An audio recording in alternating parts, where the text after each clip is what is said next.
नमस्कार साथियों, मैं डॉक्टर राधाकृष्ण इजी सॉल्यूशन पे आपका स्वागत है। सबसे पहले तो आपसे अनुरोध है कि आपने मेरे चैनल को सब्सक्राइब भी नहीं किया तो सब्सक्राइब भी कर लें, मेरे बेल आइकन को प्रेस कर लें। और हमारा जो मिशन है, हमारा जो लक्ष्य है, स्वस्थ मिट्टी स्वस्थ स्वास्थ्य, स्वस्थ मिट्टी स्वस्थ स्वास्थ्य और समृद्ध भारत, तो उस पर आप मेरे साथ जुड़ के आगे बढ़ सकते हैं। अब बात रही कि हर किसान चाहता है कि उसके खेत की उत्पादकता बढ़े, उसकी जो फसल की उपज है बढ़े, वृद्धि हो उसमें, उसके लिए बहुत प्रयास करता है। इसी के लिए वो उत्तम बीज लेके आता है, उत्तम बीज अपने खेत में डालता है, उत्तम पौध अपने खेतों में लगाता है और रासायनिक खाद भी प्रयोग करता है। रासायनिक खादों का प्रयोग भी नहीं करता, आवश्यकता से अधिक रासायनिक खादों को अपने खेत में डालता है ताकि उसकी उत्पादकता बढ़ सके। इसीलिए वो कई तरह के जो ग्रोथ प्रमोटर हैं उनका प्रयोग करता है। लेकिन हम एक बात जानते हैं, एक बात शोधकर्ता भी कहते हैं कि जब तक हमारी मिट्टी के अंदर, हमारे खेत की मिट्टी के अंदर पर्याप्त पोषक तत्व नहीं है, पर्याप्त नमी नहीं है, उपजाऊ जलवायु नहीं है और हमारी मिट्टी के अंदर ह्यूमस नहीं है, ऑर्गेनिक कार्बन नहीं है, तब तक हम कितने भी रासायनिक खादों का प्रयोग करें, कितने भी इन आधुनिक चीज़ों का प्रयोग करें, अपने खेत की जो उत्पादकता है उसको वृद्धि नहीं कर सकते। अब धीरे धीरे इस बात को सभी कृषि विशेषज्ञ सहजता स्वीकार करने लगे। तो हमारा लक्ष्य है कि मिट्टी के स्वास्थ्य को कैसे सुधारें, मिट्टी की जो उत्पादकता है, मिट्टी की जो फर्टिलिटी है, उसमें कैसे सुधार करें। क्योंकि अध्ययन कहते हैं, विश्लेषण कहते हैं कि हमारे खेत की मिट्टी में जो आवश्यक पोषक तत्व हमारी फसलों के लिए रहते हैं, उनमें प्रमुखतः 17 पोषक तत्व हैं। उनमें से 3 पोषक तत्व तो हमारी वनस्पतियाँ, हमारी फसलें वातावरण से सीधे प्राप्त कर लेती हैं। इसमें आपने सुना होगा कार्बन डाइऑक्साइड का कार्बन हमारी वनस्पतियाँ वातावरण से प्राप्त करती हैं। दूसरा है कि ऑक्सीजन है, तीसरा हाइड्रोजन है, इसे भी सहजता से वातावरण से या पानी के माध्यम से प्राप्त कर लेती हैं। और कुछ वनस्पतियां तो ऐसी भी हैं जो नाइट्रोजन को भी सीधे सीधे वातावरण से ग्रहण कर लेती हैं। अब बाकी बची 14-13 पोषक तत्वों की, तो इन 13-14 पोषक तत्वों को लेकर हमारी वनस्पतियाँ, हमारी फसलें मिट्टी में निर्भर रहती हैं। लेकिन उसके माध्यम से ये 13-14 पोषक तत्व ग्रहण करती हैं, लेकिन उनकी आवश्यकता, उनकी कुल जो शारीरिक वजन है, उनकी शारीरिक संरचना में जो ठोस अंश रहता है, उसका मात्र 3% वो जमीन से ग्रहण करती हैं। अन्यथा 97% तो वो वातावरण से कार्बन डाइऑक्साइड, ऑक्सीजन, हाइड्रोजन के माध्यम से ही अपनी ज़रूरतें पूरी कर लेते हैं। आपने सुना होगा कि वनस्पतियाँ सूर्य की उपस्थिति में कार्बन डाइऑक्साइड और जल के माध्यम से फोटोसिंथेसिस क्रिया से अपना आहार, अपना पोषण स्वयं निर्मित करती है और इसी पर सारा ब्रह्मांड निर्मित है।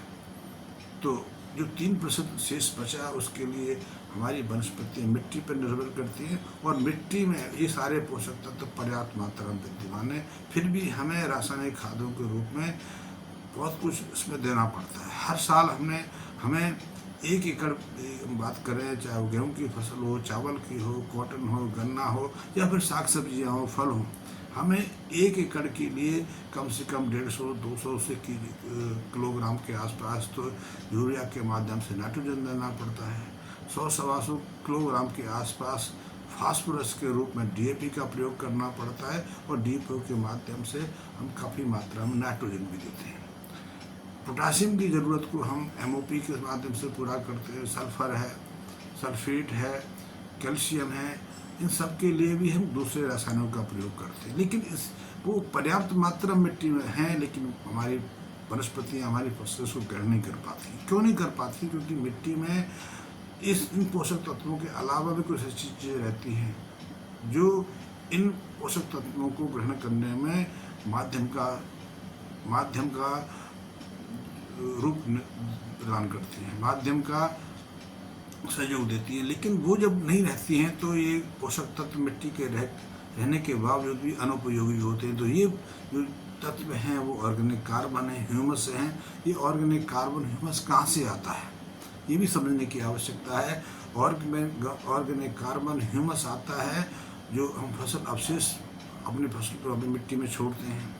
हमारे जो ऑर्गेनिक वेस्ट पदार्थ है, इसमें पशुओं के मलमूत्र हैं, गोबर है, या दूसरे कार्बनिक पदार्थ हैं, या मृत शरीर हैं, और हमारी मिट्टी के अंदर जो सूक्ष्म जीव रहते हैं। मिट्टी के अंदर अनंत प्रकार के सूक्ष्म जीव रहते हैं, जिनमें से 20-22 प्रकार को हमने कृषि के लिए, खेती के लिए आवश्यक मानकर कुछ खोज की है, रिसर्च की है। 2-4-5 के बारे में तो आपने सुना होगा। इसमें एक राइजोबियम है, एजोबैक्टर है, एसिडोबैक्टर है, माइकोराइजा है, ट्राइकोडर्मा है, सुडोमोनास, ऐसे कई जो सूक्ष्म तत्व हैं ये मिट्टी में है, लेकिन इनकी संख्या भी तेजी से गिर रही है।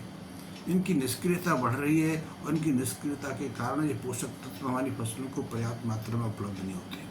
तो ऐसे में हम अपनी मिट्टी की जो उपजाऊपन है, फर्टिलिटी कैसे बढ़ाएं, और अपनी जो फसल उत्पादकता है उसमें कैसे वृद्धि करें, ये प्रश्न खड़ा होता है। तो उसके लिए बहुत साधारण रास्ता है, हजारों वर्षों से परीक्षित है, अनुभूत है। वो है कि हम अपनी मिट्टी में जब हम फसल अवशेष के साथ में गोबर का, खास करके देसी गाय के गोबर का, गौमूत्र का प्रयोग करते हैं, तो हमारी मिट्टी की बहुत सारी ज़रूरतें, बहुत सारी आवश्यकताएं सहजता से पूरी हो जाती हैं, और मिट्टी अपने उपजाऊपन को सहजता से ग्रहण कर लेती है। लेकिन आज हम ना तो गाय रखते हैं, ना हमारे पास गोबर गौमूत्र बचे हैं, और यदि बचे भी हैं तो वो पूरी तरह से डिकम्पोज नहीं होते, पूरी तरह से गलते सड़ते नहीं। और जब तक गलते सड़ते नहीं, गोबर की खाद की एक विशेषता है, फसल अवशेष की विशेषता है। वो विशेषता ये है कि जब तक गोबर पूरी तरह से सले गड़े नहीं,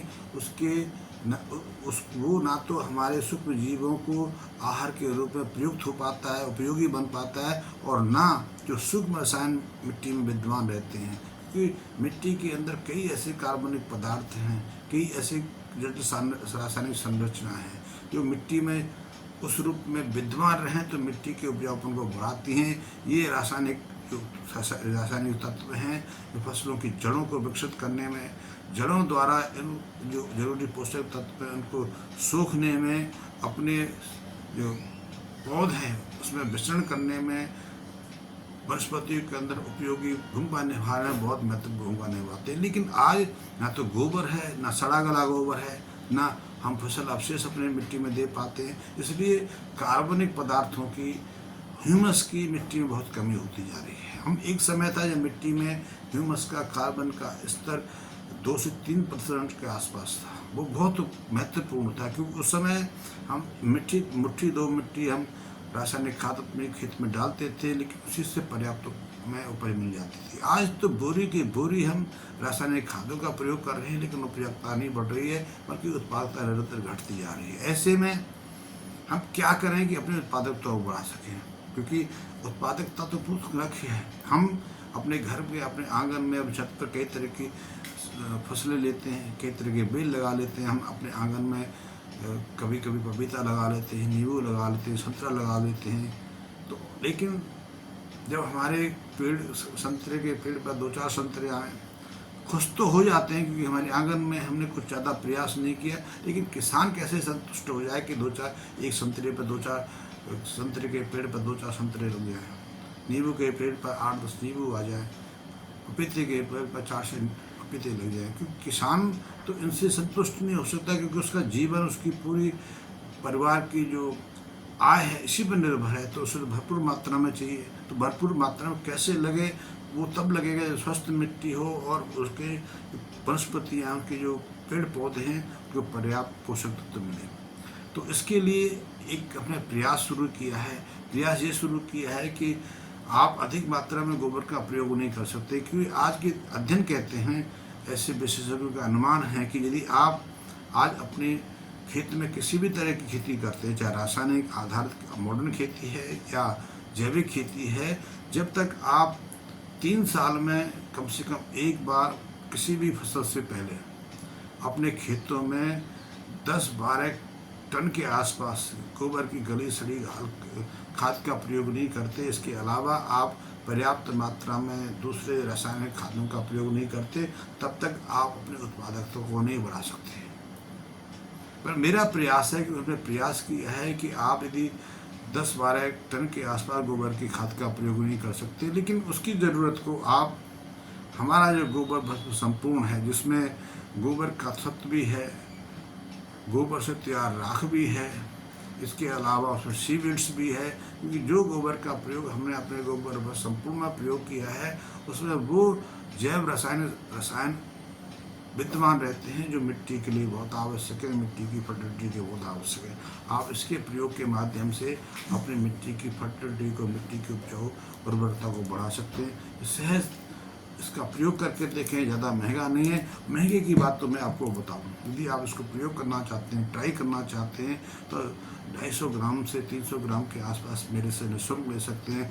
आप एक बार ट्राई करके देखिए। आप इसके ट्रायल से संतुष्ट हैं तो फिर आप इस मिशन में जुड़ जाइए।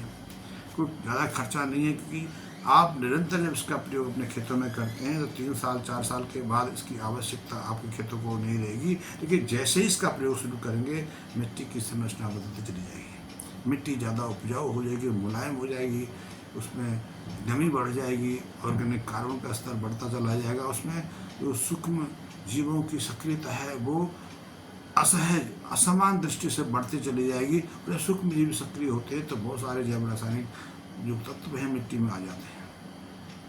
इसके साथ में मिट्टी में कई तरह के जीव भी आपको दिखाई देने लग जाते हैं। मिट्टी में अनायास केंचुओं की संख्या बढ़ जाती है, दीमकों की संख्या बढ़ जाती है। और लेकिन दीमक किसान के शत्रु नहीं है। हमारे दिमाग में डाल दिया गया है कि दीमक किसान का शत्रु है।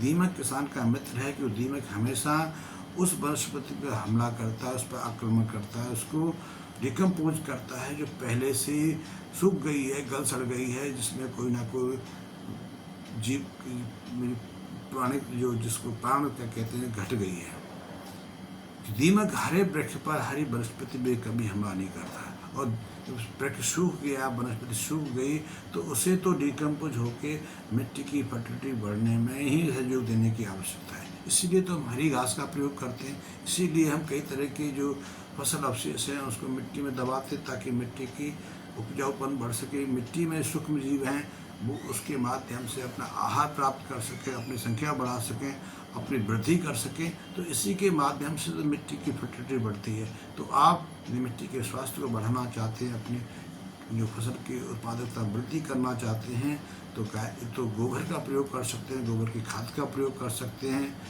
गौमूत्र का प्रयोग कर सकते हैं। इसके अलावा आप चाहें एक बार ट्रायल अवश्य करके देखिए हमारे गोबर भस्म संपूर्ण का। इसमें गोबर का सत्व है, कुछ विशेष तरीके से हमने वो हार्डली डिकम्पोज किया है, अच्छी तरह से गलाया सड़ाया ताकि इसके सेलुलोज अति सूक्ष्म कणों में विभाजित हो गए हैं। इसके अलावा इसमें गोबर की जो राख है वो है, इसमें सीवीड्स हैं, इसको हम समुद्री शैवाल कहते हैं, समुद्री काई कहते हैं, उसकी भस्म है।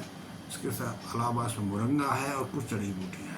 आप इसका प्रयोग करेंगे, आपकी मिट्टी जो खेत की मिट्टी है उसकी संरचना, उसकी जो फल वृद्धि है उसमें आप एक वृद्धि देखेंगे, एक क्रांतिकारी रूपांतरण देखेंगे। आप इसका प्रयोग अवश्य करके देखिए।